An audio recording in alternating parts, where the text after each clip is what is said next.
पहले तो अक्षत जी को बहुत बहुत धन्यवाद कि you are arrange such a nice exhibition. Not only that you have developed a exhibition space, but it has got its own character. That's very important. Because anybody who has got money who can go there and book a space for exhibition. But for this kind of exhibition, I think इससे बेहतर कोई जगह नहीं हो सकती थी. जो non commercial art का स्पेस है वो स्क्वीज होते होते श्रिंक करते करते अब लगभग नहीं है, ऑलमोस्ट वी कैन से. और ये ऑप्शन भी दिमाग में नहीं आता कि we should have such place. ये ऑप्शन भी ख़त्म हो गया. अब जो कुछ है वो बीकानेर हाउस है. और मैंने पहले भी कई बार कहा है और आज इसको दोहरा रहा हूँ कि unfortunate thing about Indian art is that Indian art has become the art of south Delhi.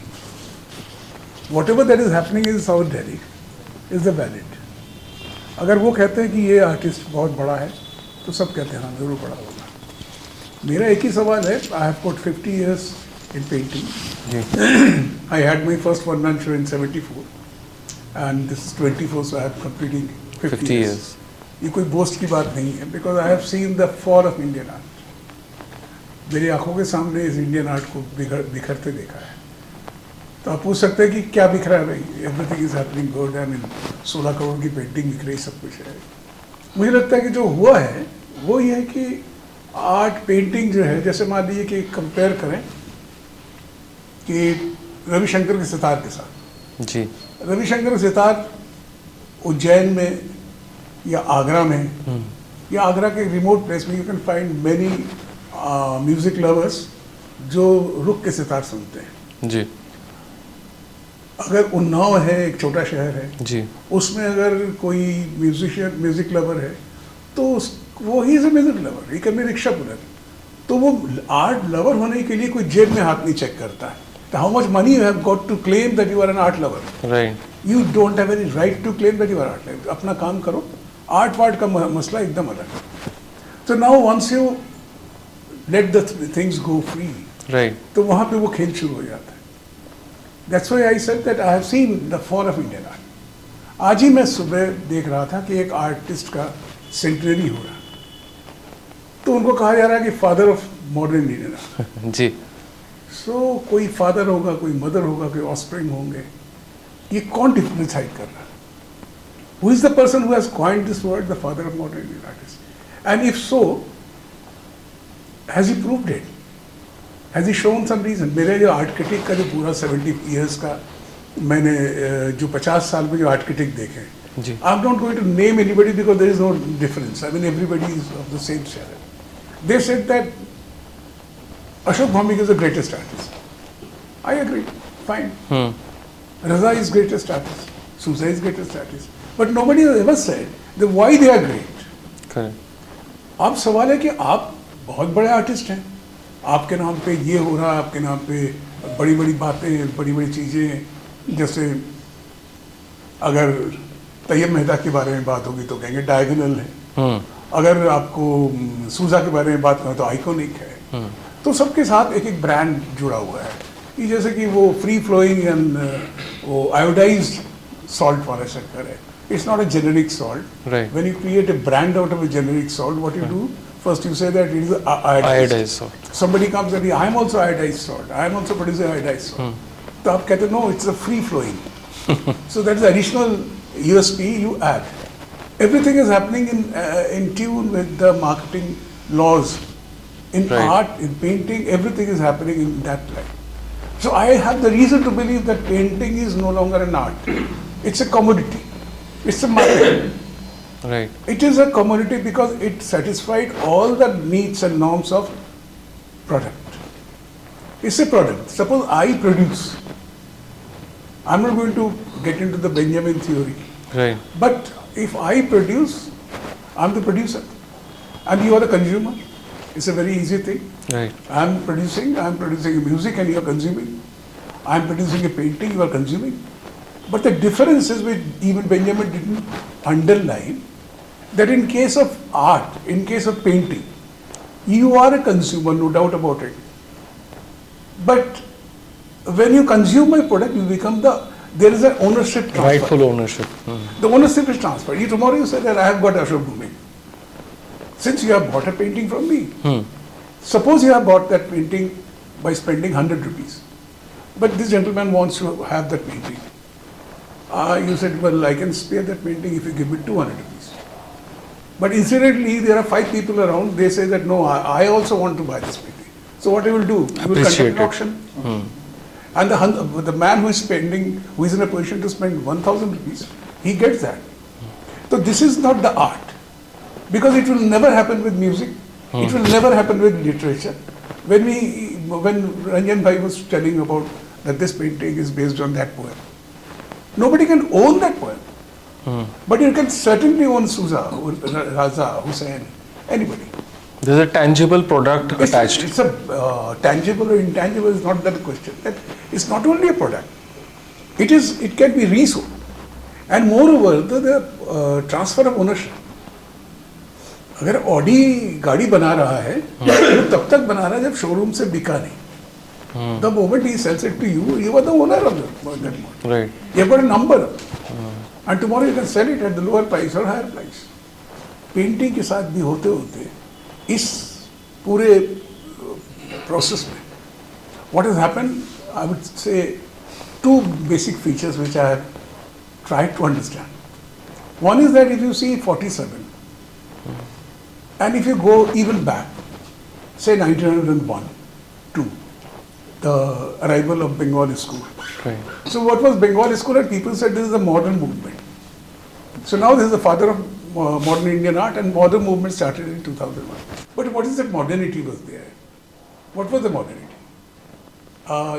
There was a big scholar called Durjani Prasad Mukhopadhyay. He wrote about one interesting thing. उन्होंने कहा कि Bengal school, जिसमें Rabindranath Tagore, not Rabindranath Tagore, this Ajit Kumar Haldar, Nandlal Bose, Kitin Majumdar, Venkatappa, and all these people, those were in the Bengal school.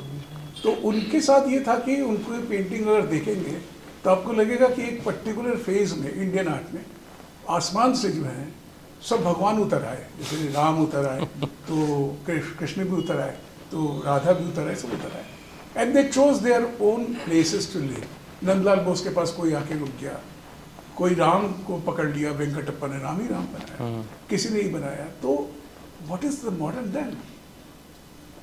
अगर आप राम लक्ष्मण को ला रहे हैं, अगर आप रविंद्रनाथ टैगोर को देख रहे हैं कि he is doing some work on Mughal style painting, जी, शाहजहां, डेथ ऑफ शाहजहां, तो आप मॉडर्निटी क्या कहना चाहते हैं?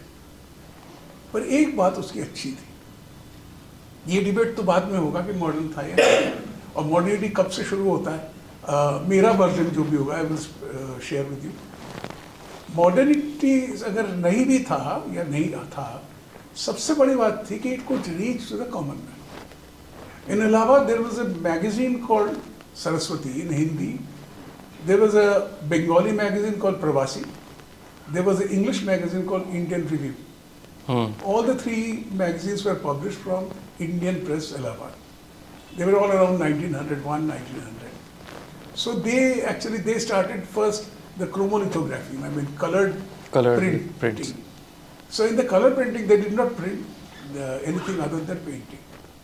So that department of Indian Press was looked after by no less than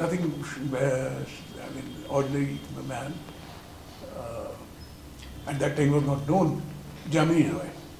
Achha. Jamini Roy was conducting the entire operation of color printing. Wow. So in those magazines, Rabindranath Tagore, Nandlal Bose, Kitin Majumdar, and all those painters, they could show their work. So that means painting from the domain of the artist, it was penetrating Common. the literature and the common man. So even a common man who doesn't have any painting in his drawing room, he could make out this is Jamini Roy, this is Nandlal Bose, this is Bengali school. So by the time when we come to 1947, you find that the biggest tie that got snapped was the connect in between common man and the artist. The moment you leave the artist of his own, and you are free to do anything and everything, and they started doing anything and everything. So that's why you see that when we say this modern master, again with this word I have to say, if you see the history of Indian art for 2000 years, आप इसको देखिए, अजंता को देखिए. अजंता से अगर शुरू करते हैं 2000 साल होता है, 4500 साल कहेंगे तो हमें मोहनजोदड़ो जाना पड़ेगा. जी. हम अजंता से बात करते हैं. अजंता का फ्रेस्को देख लीजिए. अजंता का फ्रेस्को देख लीजिए तो हम कहेंगे कि जब भी बात होगी इंडियन हिस्ट्री की बात होगी तो हम स्ट्रेट में एक लाइन खींचेंगे कि let us start talking from this point, that is 100 BC. 100 BC शुरू करें, अजंता हो रहा है, अजंता बन रहा है. And what is there in fresco? Fresco में गौतम बुद्ध के जातक कथाएं. जी.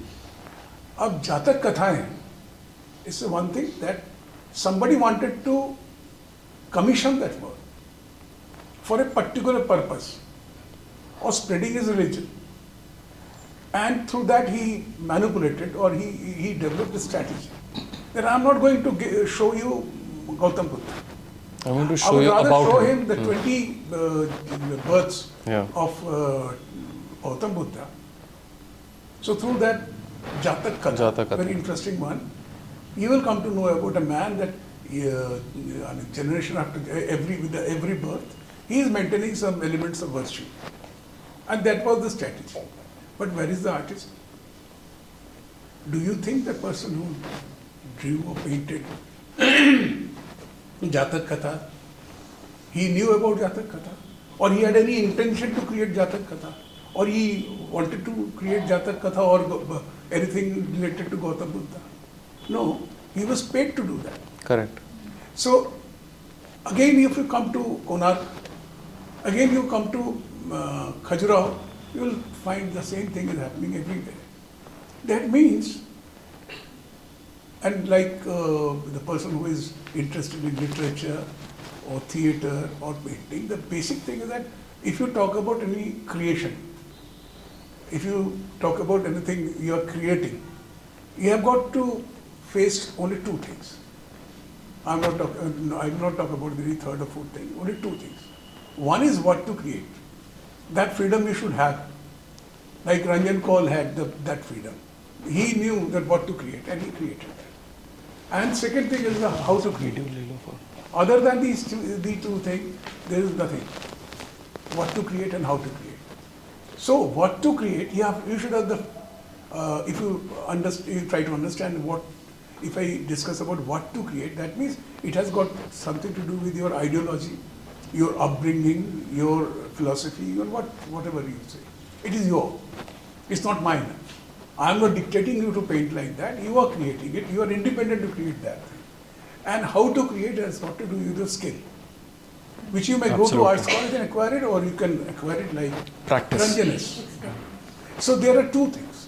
हमारे हर चीज में जो हमने कलर को जो मॉडर्निटी की मैंने बात की जो बाद में इशू आया, तो इस तरह से हम जब अकबरनामा, बाबरनामा, मुगल पीरियड, फिर गुलेर, राजस्थान, सब हिस्ट्री को पढ़ते पढ़ाते, जब हम बंगाली स्कूल तक पहुंचते हैं, may be go even further, go up to 1931. 1931 is very important for me. Wherever I discuss art, मैं 1931 से 41 का जो ये decade है, इसको मैं stress देता हूँ. This is very important decade. And this is important because of only two artists. जिन्होंने इंडियन आर्ट का जो 2000 साल का ट्रेडिशन है, उसको तोड़ दिया. One was Amrita Shergill, second was Rabindranath Tagore. They did not paint any god and goddess, any kings and queens. They did not go for narrating any story. They were painting something extremely new. It was the market and it was the Indians who rejected them. Because अगर आप रविन्द्रनाथ टैगोर को accept करते हैं, तो आप ये बाजार नहीं चला सकते. धर्म का धंधा जो है ये आर्ट से नहीं चलेगा. रविन्द्रनाथ टैगोर ने कहा कि you should not understand a painting. You should not attempt to understand a painting. You should attempt to feel the painting. Feel the painting. The way you feel the nature. If you look at the sky and if you see it's blue, and there are streams of white clouds. And if Ranjan says that is wonderful, never ask him what's the meaning of that. So, who is interested in planting a meaning in painting? First, try to understand that who is the person, who is the force, who tries to plant a particular meaning with a painting. It's either king or the man who managed the religion. It's all over the world. So, Amrita Shergill and Rabindranath Tagore, they, just like you see the work of Amrita Shergill. So why I said 31, 40, 41. 1931, Rabindranath Tagore started painting at the age of 70. He was fully equipped with the ideas because he never sided with the Bengali school. He patronized Bengali school, but he never sided. He had his own independent idea about painting, but he did not force it on anybody else. So in 1931, he started working seriously, and in a year itself, that is 1931, he had around 12 exhibitions all over the world.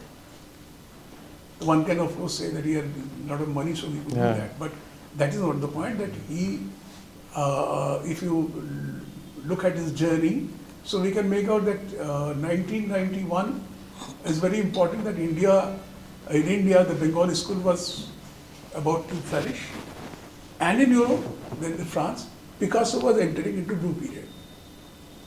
So you can make out that which Indian artists were the first to notice that Picasso was doing something. It was the accessibility was with Tagore.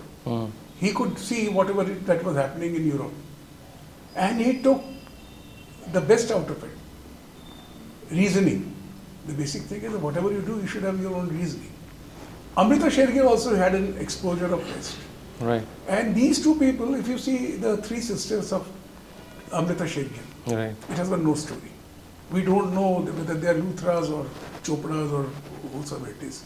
But I know from the other writing that all the three were related to Amrita Shergill. But that has got nothing to do with the painting. Even if you don't know that they were related or not, it is an extremely attractive painting. It is an Indian painting. All the three ladies, they have got the different skin They're tone. visibly Indian. Skin tone, and secondly, if you look at the painting for some more time, you will find their faces say that they are not very certain about their future. Like every unmarried Indian woman, girl, that thing she picked up. And if you see her painting like Mother India, there was a lady with two kids, and everybody has got a distinctive role through the expression. So again, Mother India, ठीक है, title है या नहीं, पर उसमें कोई reference नहीं है. Could be anything. But even then, nobody would call it as iconic. I say it's iconic. और वो पेंटिंग बनती है, Mother India. और जित you name any painting in the market और भी जो शिमला रोड्स, उसमें कहीं पे भी कोई स्टोरी नहीं है, कोई रेफरेंस नहीं है. हमने क्या किया था, हमने पिछले 2000 साल में सीखा था कि हर पेंटिंग का रेफरेंस होता है. अगर मैं मूर्ख हूँ, अगर मैं इलिटरेट हूँ, if I don't know the reference, then there is somebody else जो आपको रेफरेंस बताता था. हमने कभी नहीं सवाल पूछा what was the interest For why he telling was telling that reference. story. तो हमने क्या किया, जो पेड़ के ऊपर कृष्ण जी बैठे हैं, मतलब एक आदमी बैठा है जो ब्लू कलर में है, और एक आदमी है जो 3 लोग हैं वो जंगल में जा रहे हैं, दोनों का रंग ब्लू है. तो हमने कहा नहीं, जो हाथ में जो धनुष लिए है वो तो राम है, और जो मोरपंख है वो कृष्ण है. So what is the pleasure of Indian while looking at art, मतलब कला देखने का आनंद क्या है कि मैंने पहचान लिया. आप बेवकूफ है, आप नहीं जानते, मैं जान गया कृष्ण है. तो being an Indian I am very intelligent because I have identified Krishna, and being a German person you can not make out ये कौन है कृष्णा. इसने सर के ऊपर ये कहाँ पेड़ में बैठा रखा है. तो आपके लिए इसका मतलब ये है कि you are redefining art in Indian context.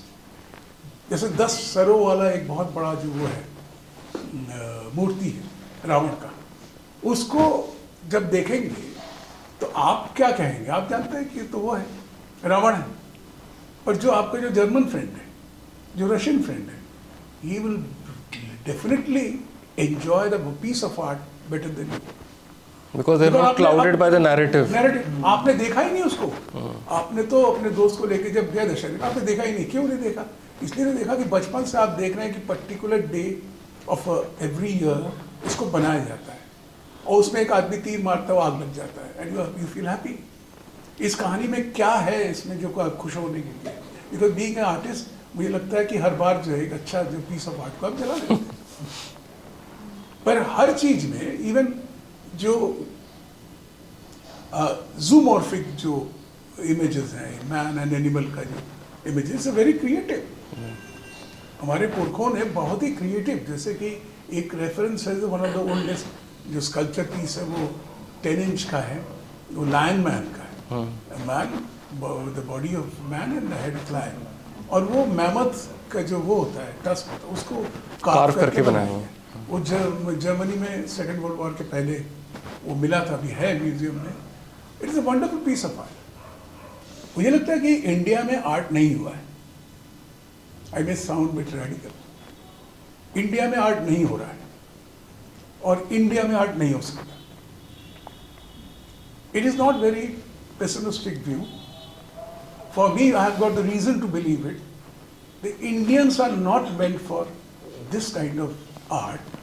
Music ठीक है, कविता ठीक है, कहानी ठीक है, पेंटिंग के साथ वो बात नहीं कर रही. हमारे जीन में वो पेंटिंग नहीं है. We will create painting, we will sell it at 16 crore, that's a point is it. But painting बनाना हमें ना आया है, ना करते हैं और ना होगा. इतना ही कहना था. Thank you very much. Thank you. कोई क्वेश्चन हो तो? No, it's a interesting insight, and I also thought about it, but the way you have presented it, it's an eye-opening kind of situation. It explains why Indian artists are failing to be recognized internationally. It's a different matter कि India में recognition मिल रहा है, but those we know. It's the galleries, it's so-called critics, it is patronage, which is. You need one single person. जिसके जेब में नहीं, बोरे में पैसा अगर है, एक आदमी को चाहिए. एक आर्टिस्ट की जिंदगी में एक आदमी है तो उसकी जिंदगी बन जाती है. पेनोफ्स्की ने एक बहुत अच्छी बात कही थी. पेनोफ्स्की का मैं बहुत कायल, उन्होंने कई बातें बहुत अच्छी की थी, लेकिन आर्ट के बारे में उन्होंने कहा था कि one should wait for 100 years to evaluate an artist. आज जो आर्ट है वो बहुत आसान है. आप लोग दोस्त बैठे हैं, आपने कहा ठीक है, बहुत बढ़िया का नेक्स्ट एग्जीबिशन है, हमने इसको राजा बना दिया और कह दिया कि फादर ने grandfather of modern Indian art बना दिया. And you can do that, but will last for only 5 to 10 years. 10 साल बाद आप लोग देखेंगे अशोक भौमिक नहीं, वो भी नहीं, आर्ट की बात भी नहीं है. It is because of certain galleries जो जिंदा रखने का प्रयास कर रहे हैं. गैलरीज को जिंदा रखना है, उसको कोई परेशानी नहीं है, because it is the easiest way of promoting a person. आदमी मर जाता, आर्टिस्ट खत्म हो जाता, पर पेंटिंग बनती रहती है, because it is a market need. आज जो यंग आर्टिस्ट आर्ट्स कॉलेज से निकल रहे हैं उनको 2 वक्त की रोटी नहीं मिलती, but they are good painter. Question is कि आपको ये डिफाइन करना पड़ेगा ना, which is good painting and which is not so good painting, who are great and who are not so great. ये जो लाइन है, everybody is great, whosoever is attached in gallery, they are all greats. और gallery के बाहर जो है वो उसका कोई नाम नहीं है, हिस्ट्री में नाम नहीं है. आपको लगता है कि Souza and Raza and Husain, if you start talking about the PhD artist, they are greatest. तो गणेश पाइन को कहाँ रखेंगे आप? में सतीश गुजराल कहाँ रखेंगे? कृष्ण खन्ना कहाँ रखेंगे? अगर आप कहेंगे कि आज मैंने एक आर्टिकल मुझे लिखना था, एक कॉलम लिखता हूँ मैं, आई वॉज राइटिंग अबाउट के हिब्बार. कहाँ खड़े के हिब्बार के पास? आज बीइंग एन आर्टिस्ट आप किसको कहें? के हिब्बार इज बेटर पेंटर और सूजा इज बेटर पेंटर, बट के हिब्बार डिडंट हैव दैट मार्केट. उसका प्रमोशन नहीं है, उसका काम. जो सबसे बड़ी बात है, if you limited works and problem is कि कोई भी आर्टिस्ट जितना भी काम बनाए, अगर उसके काम का रिप्रोड्यूसिबिलिटी नहीं है, if it cannot be copied easily, वो That limited. artists are nothing, I mean, great. He is not having a good chance. आप अगर मंजीत बाबा देख लेंगे या किसी को भी देख लेंगे, और you name any successful artist, They've been मरने copied. के बाद अगर उसकी पेंटिंग बन रही है तो ही सक्सेसफुल। हम देख रहे हैं कि आप खुद ही देख लीजिए कौन लोग सक्सेसफुल है। आप कभी भी नहीं देखेंगे Ganesh pine will ever become the greatest artist because his work can not B reproduced. Reproduced. हर आदमी के बस की बात नहीं है। It's too complicated to. Very complicated. कौन पहले तो टेम्परा वो तैयार master करो। कर ले, हाँ। और कर लेगा तो उसके लिए गणेश पाइन क्यों बनाया, खुद ही नहीं बन खुद ही जाएगा। बन जाएगा। तो मैंने तो एक का नाम लिया, जितने भी साउथ दिल्ली की विसिनिटी में आर्टिस्ट है they are greats. Nobody will talk about Panikkar, nobody will talk about the people coming from Madras और बंगाल और कश्मीर, ये जो दिल्ली में है, अगर उनको बड़ा होना है तो दिल्ली में आना पड़ेगा। तो एनी क्वेश्चन एनीबडी?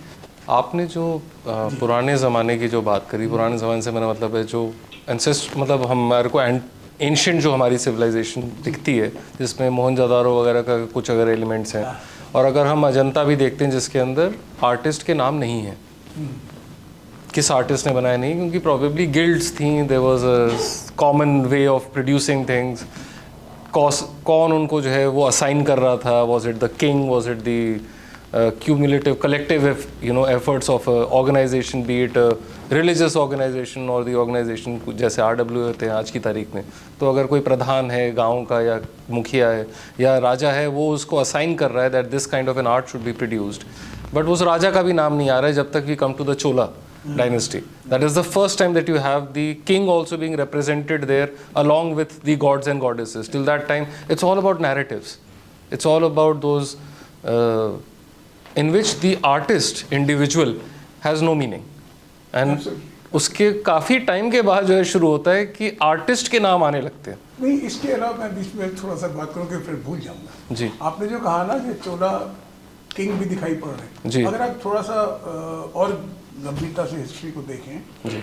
तो आपको लगेगा कि हमारे जो गॉड एंड गॉडेसेस हैं वो ऐसे नहीं कि कपड़े नहीं हैं और एक कपड़ा बांधे हुए हैं, बिल्कुल। बस लटक रहे हैं, एक कॉमन मैन जैसे, एक भिखारी ऐसे लगते हैं, और उनके नंबर भी कम है, बिल्कुल। एक दो आसपास दिखे, और वो भी God and goddess just because mother मेरी है, तो क्योंकि माँ है तो उसको हम लोग वो लोग पूजा कर लेते हैं। मैगडलिन को भी नहीं पूजा करते हैं, मुझे नहीं करते हैं। तो उनके लिए कंफर्टेबल है कि आप इस तरह से गॉड को इस्टेब्लिश करते हैं, वह मैनिपुलेशन उस तरह का नहीं है।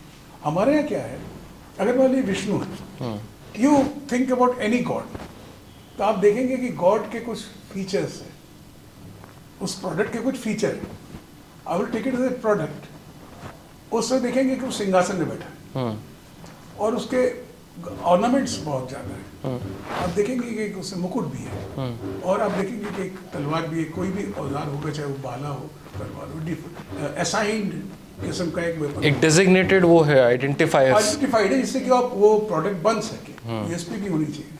और एक जानवर भी होता है जो वाहन के, उनका वाहन कहलाता है। राजाओं ने क्या किया, इसी को कॉपी किया। If you see the Kings, Indian Kings सब सिंहासन में बैठते हैं, बिल्कुल। अलंकार है, मुकुट है, सब कुछ है। इसका सबसे बड़ा जो आसानी होता है ना, एक तो ये होता है कि राजा राम से भगवान राम बनने का ट्रांजिशन जो है एफर्टलेस होता है। You are already ready to accept king as a god, आपको थोड़ा सा खेलना पड़ेगा। और ये इंडिया में खाली नहीं, if you look at Mesopotamian history, वहाँ हम्मुराबी का कोड है। हम्मुराबी कोड जो है एक स्टोन पीस है जिसके ऊपर कोड लिखा है कि चोरी करेंगे तो हाथ काट दिया जाएगा, ये पाप है। पाप पुण्य का सब दिया, जैसे डिफाइन किया हुआ मनु संहिता में है, वैसे हम्मुराबी कोड में।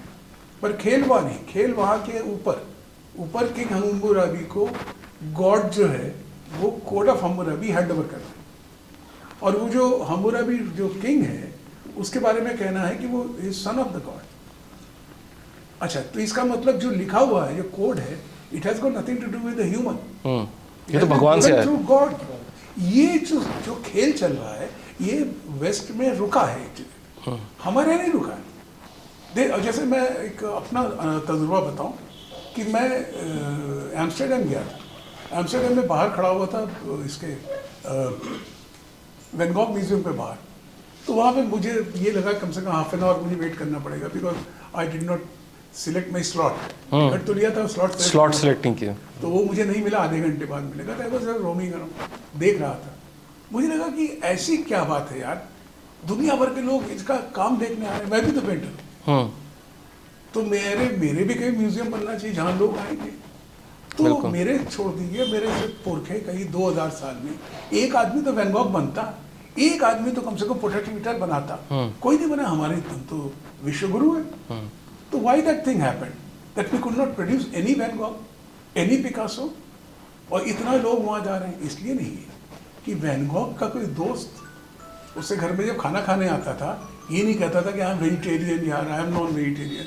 नॉन वेजिटेरियन में आप बीफ खाते हैं, इस कॉम्प्लेक्सिटी में नहीं है। वो अपने फ्रेंड को इसलिए नहीं कहता था कि इस ब्राह्मण और ये तो शेड्यूल कास्ट है। और ये वो देखिए कितना लिबरेटेड एक आदमी जो है वो बड़ा हो रहा है, तब जाके आप वैन गॉग बनते हैं, पिकासो बनते हैं। हमारे ऐसे नहीं बनेंगे, नाम के आगे पहले बताएंगे पंडित अशोक भौमिक, और एकदम सन्नाटा छा जाएगा इस पंडित। और जब राम किंकर को भी लेके यूपी में हमारे पास एक आर्टिकल लिखने आया था, उन्होंने कहा कि दलित पेंटर के रूप में, दलित स्कल्पचर के रूप में राम किंकर को आप लिख के दीजिए। सोचिए एक पेंटर दलित, तो ये इतना जो फनी लगने वाली चीज़ है इंडिया में होता है। आई एम हैप्पी कि हम लोग कम से कम इसके ऊपर बात कर रहे हैं। मैं इन सब चीज़ों में सोचता हूँ, और मैं जितनी कोशिश करता हूँ कि लोगों तक बताऊँ। It's not that you should accept my word, I don't say, but at least discussion तो हो इस पे। हो सकता है कि मैं गलत हूँ, और हो ही सकता है, इसमें कोई दिक्कत नहीं है। ऐसा नहीं हो सकता कि इतने हजारों साल से ऐसा चलते आ रहा है। How do you look at Oriental paintings, especially China, like when you talk about context and these gods and all that? तो वहाँ पे जैसे Kibaishi and all are there. Yeah. They have been painting rabbits and goldfishes and this that over years. They don't do anything. He never did anything else. How do you look upon their Actually, in the context that I mean जो आप पहले बता रहे थे about Indian art, like he was not commissioned.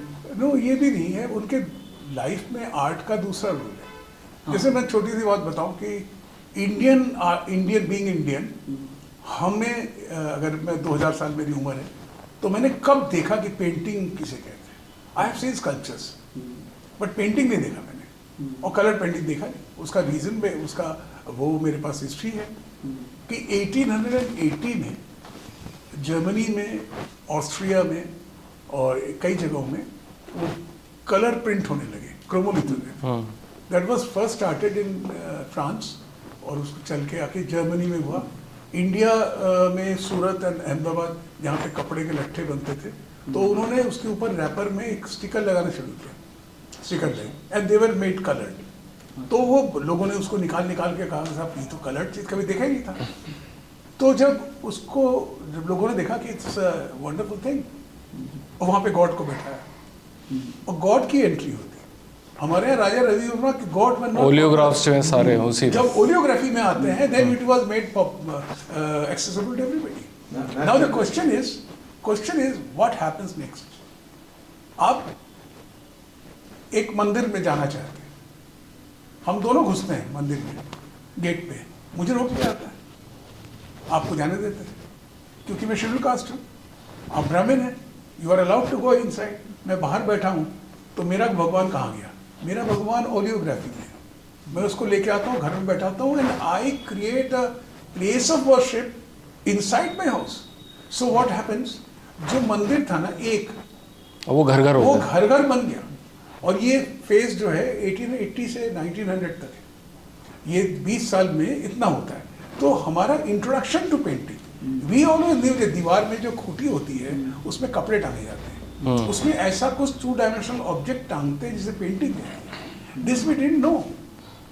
आप पहले calendar टांगते, for the debate से, फॉर द डिस्कशन से, we can bring in this Raja Ravi Varma and all this. पर आप सोचिए कि राजा रवि वर्मा और against such a big crowd, आज के इंडिया नहीं, रवि वर्मा की India was much much larger India.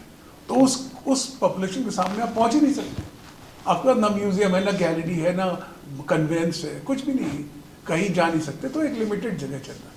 यहीं पे जो फ़र्क है, जो आपने जो सवाल उठाया, बहुत इंपॉर्टेंट फ़र्क है कि हमने, पहली बात तो ये कि 2020 फोर में बैठ के when we are talking about India, we are actually talking about India after 47. इस समझदारी के साथ हम इंडिया को देख रहे हैं अजंता से। एक मैं छोटा सा एग्जांपल बताऊं तो आपको लगेगा कि गलती हमारे द आइडिया ऑफ इंडिया में है।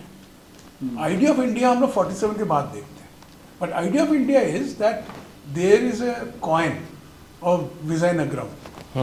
उस कॉइन में एक एनिमल है, एक बर्ड है, उस बर्ड के 2 सर हैं और 4 पैर हैं। 4 पैर में 4 हाथी पकड़े। As a piece of art आप इमीडिएटली चौंक जाते हैं, immediately you get the proportion. Scale कितना बड़ा 4 है? हाथी अगर है तो कितना बड़ा बर्ड है। साउथ इंडिया में नहीं, पूरी दुनिया में इस बर्ड का एग्जिस्टेंस है।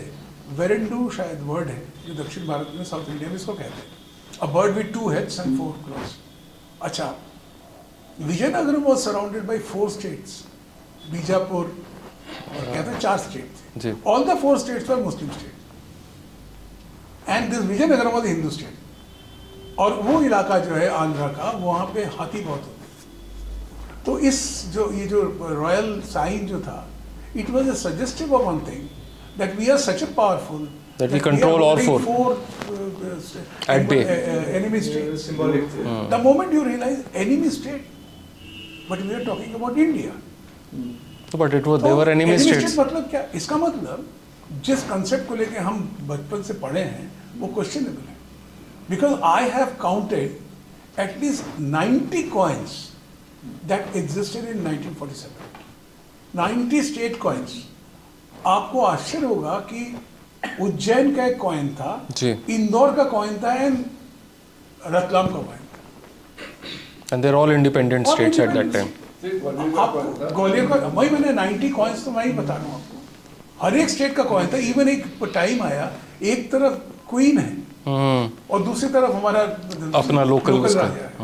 तो it's a wonderful thing to, मतलब बच्चों को बर्बाद करने से अच्छा है उनके दिमाग में सवाल तो डालिए कि किस इंडिया की बात कर रहे हैं। मैं लाहौर गया था, लाहौर में नेशनल कॉलेज ऑफ आर्ट्स में मुझे कहा गया कि लेक्चर देने के लिए। तो मैंने उनसे कहा कि भाई अगर आपके दिमाग में कहीं ये बैठा हुआ है कि Warli and Madhubani they are Indian folk art and it doesn't belong to our art, और आपका तक्षशिला जो है वो आपका है, मेरा नहीं है, मैं इंडियन हूँ, तो न तो मैं आर्ट कर सकूंगा ना आप कर सकेंगे, because division will come and go. आज this is not the 47 division, not the last division. हो सकता है 200 साल बाद या फिर 2 कुछ साल हो चुका बाद हो। और टुकड़े हो सकते हैं। ये तो पॉलिटिकल डिवीजन, ये ज्योग्राफिकल डिवीजन है, but art can not be divided overnight. We share the common thing, और ये बॉर्डर्स वगैरह जो है आर्ट के लिए नहीं है। तो इसका नतीजा ये हुआ कि next time when I applied for the visa I was refused.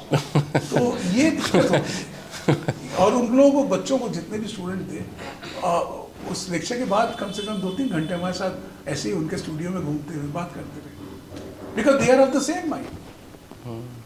कोई भी आर्टिस्ट होगा, अगर आपको ये लगे कि Picasso was a French artist, तब तो नहीं बन सकते। Picasso was born in this one Spain. उस जिंदगी भर तो स्पेन में रहा, उसको दिक्कत नहीं थी, और हम कहते बिहारी आर्टिस्ट। बिल्कुल। इंडिया में बैठे कहते वो he is from Bihar and he is from Bengal. Bengal में चले जाएंगे तो और भी भयानक है। बंगाल में तो people this say there is a Bengali artist. मैंने कहा बंगाली आर्टिस्ट कैसे हो सकता है? Poet can be Bengali. कल आप कहेंगे he is a Bengali scientist, क्योंकि you can make a cricket player the Bengali player. तो आपको लॉजिक काम करना चाहिए। बंगला कहाँ से आया? एक पेंटिंग में how can it be it's a Bengali painting? It's what is the sensibility to be called as Bengal art? पहले उससे कनेक्ट करेंगे, तभी तो आप बंगाली आर्टिस्ट से करेंगे। Same passport, you are using same currency. आपको भी उतने ही 100 रुपए का पेट्रोल लेना पड़ता है, उसको भी लेना पड़ता है। तो what is the difference in between challenges? जब चैलेंजेस होंगे से ये जो आपका अजंता ये The thing is about Dalit art. Dalit art जो हुआ था ना बीच में, and it was not promoted by Indians. There were a couple of intellectuals they call it. It's a coined word to be exploited and used. And the intrinsic Dalit people, some of them don't subscribe to that. अच्छा, फिर ये होता है, ठीक है, मैंने 2-3 दलित के करे, who are you?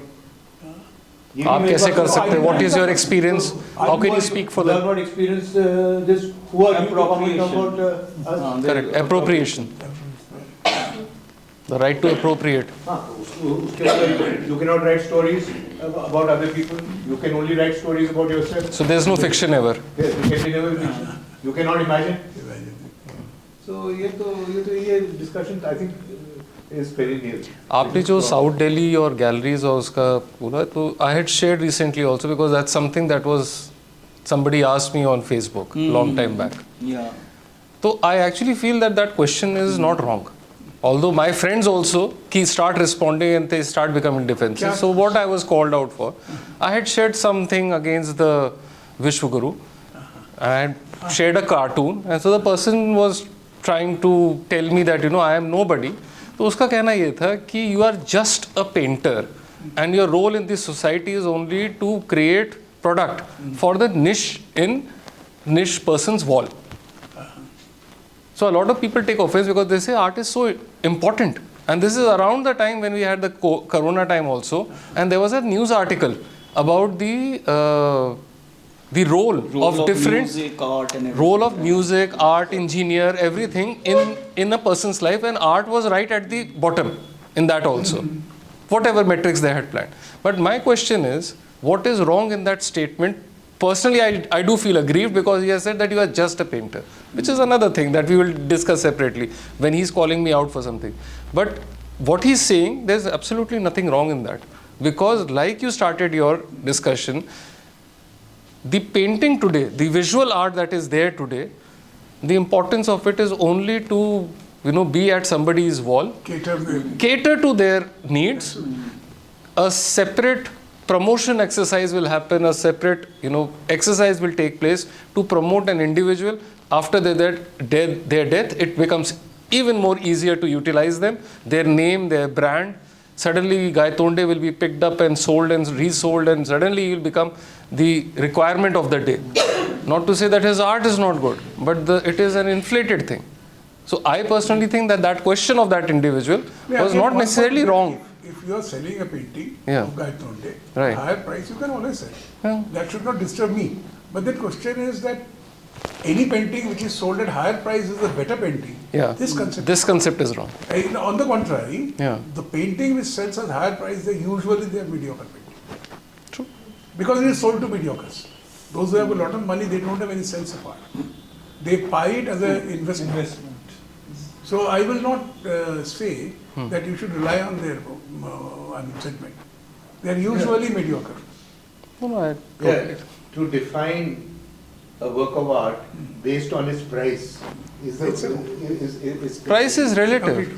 So there can be, one auction house will suddenly bid in another auction house, and some anonymous bid will suddenly extrapolate you create. You suddenly have a Hussain going for a crore, then 100 crore, आप and देखिए then ना, आप लोग बाद के generation के जी। हैं, आपने देखा नहीं, और आपने सब देखा होगा कि हर शहर में कानपुर नहीं, कलकत्ता में, बॉम्बे में महालक्ष्मी रेस कोर्स हुआ करता जी था, जी उसमें लोग जाते थे, अब नहीं जाते, अब उनका रेस कोर्स जो है move to art galleries. Right race course में जो पैसा लगाते थे, हम लोग देखते थे बाइनोकुलर लगा के फिल्म स्टार्स पैसा लगा रहे हैं, उनका पैसा है लगा रहे हैं। My तो उसे father जो played it on the ship Derby. हाँ, जहाज में और होता फिर- था। और वो भी जो लोग रोड पे घूम रहे हैं ना, उनको कुछ लेना देना नहीं था, उनको कोई लेना देना नहीं था क्या हो रहा है। वो जो क्राउड है देख रहे थे कि घोड़ा दौड़ रहा है, उससे मतलब नहीं था कि उनको हिम्मत नहीं थी कि बिट करते। आज यही है, वो तो ये देख रहे होंगे कौन आया हुआ है, कौन सा फिल्म स्टार आया हुआ है, वो उसमें ज़्यादा वो इंटरेस्टेड है। भी वो रेस कोर्स में इतना दूर होता कि दिखाई नहीं पड़ता था। लेकिन जब आप एग्जीबिशन गैलरी में इंडिया हैबिटेट सेंटर के एयर कंडीशन गैलरी में एग्जिबिट करते हैं, कभी बाहर आके खड़े होकर रोड को देखिए कि लाखों लोग इधर से उधर जा रहे हैं, nobody is looking at you. लोगों को पता ही नहीं है कि यहाँ पे एग्जीबिशन हो रहा है, जिसके लिए रात रात जग के आर्टिस्ट जो है वो पेंटिंग करता है, कोई नहीं आता। वही नहीं आता। मैंने वहाँ पे ओपन में लगाया तो चलो फिर भी बहुत आई बॉल्स मिली है, रैंडमली लोग जो हैं उससे इंटरेक्ट कर रहे हैं। बट दैट रिमाइंड्स मी, आप एक चीज़ कह रहे थे कि जो टेम्पल है वहाँ से निकाल के जो है म्यूजियम्स में रखने का, अब उसमें भी एक चैलेंज है, म्यूजियम में तो कोई जा ही नहीं रहा है। और ये पूरा प्रोसेस में क्या, अगर हम सारी चीज़ें टेम्पल से निकाल के, क्यों नहीं जा रहा? हाँ नहीं म्यूजियम है नहीं इसलिए नहीं जा रहा। वो ऑप्शन दिया ही मैं समझ गया, लेकिन जो म्यूजियम है उसमें भी नहीं जा रहे हैं वो। But his point was, you have to delink ji. the religiosity of object, of an object, and look at it not in the context of. नहीं, वो I agree with that, but my question is related to how do you make that connection back, how do you reconnect the general public to art by taking away these things and putting it in a museum is not the only solution. I'm sure that there will be more I mean, things no, required. No, it's not the question of bringing. I'm not saying you to get into a temple. आपका ये कहना है कि उसको जब तक ना किसी सोसाइटी वर्शिप ना किया जाए, उसको जो है वो एज आर्ट फॉर्म देखा जाए। आर्ट फॉर्म को करना है तो उसको आपको लिबरेट करना पड़ेगा फ्रॉम इट्स रेफरेंस। ठीक है। If you see any museum of जी। यूरोप जहाँ पे चर्चेस से लाए गए हैं तो वो पीस ऑफ आर्ट है। आज अगर माइकल लियोनार्डो दा विंची की पेंटिंग आप देख रहे हैं जी। ये जो लास्ट सपर देख रहे हैं तो लास्ट सपर तब देख पा रहे हैं कि which is no more sacred place, is a place of worship. It has transcended that level. Now even if you don't know that this is Christ sitting in the middle, आज आप जाके being a student of art और being a practising artist आप कहेंगे यार क्या कमाल का, इसने तो एक पोर्ट्रेट बनाया है, उसका बैकग्राउंड से नेचर लाया है, उसके पीछे विंडो है, यहाँ पे लोग बैठे हैं, you can discuss about Without the narrative, you are able to enjoy. As if you are looking at a piece of art, which is वो तब तक नहीं आर्ट पीस था जब तक उसमें क्राइस्ट को आइडेंटिफाई करता हुआ आदमी जिससे आंसू बहाता था। ओह इसके बाद इसको ले गए थे क्रूसीफाई कर दिया था। सच ए सिंपल मैन। But उसमें You are killing the painting. This is a subject of your literature, not of painting. Painting cannot replace the literature. Because of the very fact that painting is a static, it's a frozen moment. Painting is always a frozen moment. We don't know what before this picture and what happens after that. Correct. नहीं, जो last सपर की बात करें, last सपर का भी तो बहुत सारे वर्जन्स हुए थे। हाँ। बट देन बट जैसे आप क्रिटिक के बारे में कह रहे हैं, but this gain the most And this is not the only Last Supper. there are many. I mean, with Barcelona very में different perspectives. ये जो लास्ट सपर है इसमें कई तरह के लास्ट सपर बने हैं। बहुत लोगों ने बनाए। उसमें एक लास्ट सपर बड़ा इंटरेस्टिंग है, एक दो मैंने देखे थे कि लास्ट सपर जैसा बना है वैसे ही बना है अपने स्टाइल से। एक ड्वार्फ नीचे खड़ा हुआ है। एक ड्वार्फ क्या कर रहे हैं यहाँ पे, तो पता चला he commission, he paid for that painting. So उसने कहा मेरे को भी डालो इसमें। मेरे को भी डालो। Important point, and this is to सो 14 लोग हो गए instead of 13। D.N. Goswami distinguishes Western art from Indian art by giving example. One of the paintings, Krishna. So Krishna का पूरा narrative हो जाता है एक ही पेंटिंग में। माने he is born, you know, तो उनकी कहानी, then राधा के साथ हो रहा है और एक और हो रहा है। So in the same work there is the timeline continues in the same work. While in Western art, as you said, it's more about one frame. One frame. Here there are several, because it's a narration, it's a story, it's a complete story, and it's Because with an But it's intention you also have then created. it is a Persian- translation of literature. Because ये जो multi angle वाला है miniature के अंदर specially वो वहीं से आता है पर्शियन वाले से। आप इसको भी देखिए ना, बड़ौदा स्कूल, जी। बड़ौदा में जैसे कि नैरेटिव का एक रोल चला, शांति निकेतन में भी ऐसा है ना, क्या कॉन्टेक्चुअल मॉडर्निज्म, ये सब के साथ दिक्कत ये है कि आपका जो लिटरेरी माइंड है ना, ये हावी हो जाता है। होना चाहता है painting, because you are very happy with the thing कि आप बहुत नाम हो चुके हैं, गुलाम मोहम्मद शेख हो गया, आपकी पेंटिंग बना रहे हैं, इतना बढ़िया पेंटिंग, उसका नैरेटिव आप उसमें दिखा रहे हैं कि ये बनाया। You are क्यों killing बता the रहे हैं? painting. हाँ। You are killing the painting because when you narrate something, you narrate in a particular language. मुझे You अंग्रेजी नहीं reduce आती। it to that narrative. मुझे अंग्रेजी नहीं आती। आपने restrict कर दिया narrative. That means you have created a English painting. Ultimately, जो if you conclude in that way, you have created an English painting. Very well said. तो ये आप नहीं सोचे, आप तो आर्ट्स कॉलेज खोले थे, आप तो बड़ौदा बना रहे थे, केजी सुब्रमण्यम निकल रहे थे वहाँ से, तो एवरीबडी वाज द ग्रेटेस्ट। मैं क्या करूँगा भाई, मैं तो आर्ट्स कॉलेज गया नहीं, तो how can I say that he greatest. आप किसी शांति निकेतन के प्रोडक्ट से बात कर लीजिए, ये केजी सुब्रमण्यम वॉज रिपीटेटिव, उसने रिपीट किया। केजी सुब्रमण्यम की एक पेंटिंग है, उसमें है कि इनायत खां इन ऑक्सफोर्ड। अच्छा। इनायत खां बैठे हुए, इनायत खां मतलब वही जो एक इंटेलेक्चुअल था जो बहुत शराब पीता था और गांजा वाजा लेता था, फाइनली इतना वीक हो गया था कि गोवर्धन ने शायद उसकी पेंटिंग बनाई थी, वंडरफुल पेंटिंग। वो एकदम बैठा हुआ है, सिकुड़ा हुआ। एकदम डेथ बेड है, उससे बैठा हुआ है। तो उसके बारे में शाहजहां ने लिखा भी है उसके बारे में, ये बहुत इंटेलेक्चुअल था पर वो शराब पीते पीते पीते अपने को डिस्ट्रॉय कर दिया। तो आप देखेंगे उसको, तो इनायत खां जो है, ये स्टोरी जो है, because it's a very good painting, I can share with you people, बहुत अच्छी पेंटिंग है। उस पेंटिंग को बड़ौदा और शांतिनिकेतन दोनों ने पसंद किया। अब आप जब यहाँ पेंटिंग देखते गुलाम मोहम्मद शेख का, उसमें इनायत खां है। के.जी. सुब्रमण्यम पेंटिंग बनाता है, इनायत खां इन ऑक्सफोर्ड। इनायत खां लेटे ऑक्सफोर्ड यूनिवर्सिटी का जो बिल्डिंग है, उसके बाद, लाइब्रेरी है, वो रखा हुआ था। वो इनायत खां देख रहे हैं, ये क्या कर रहे हैं आप?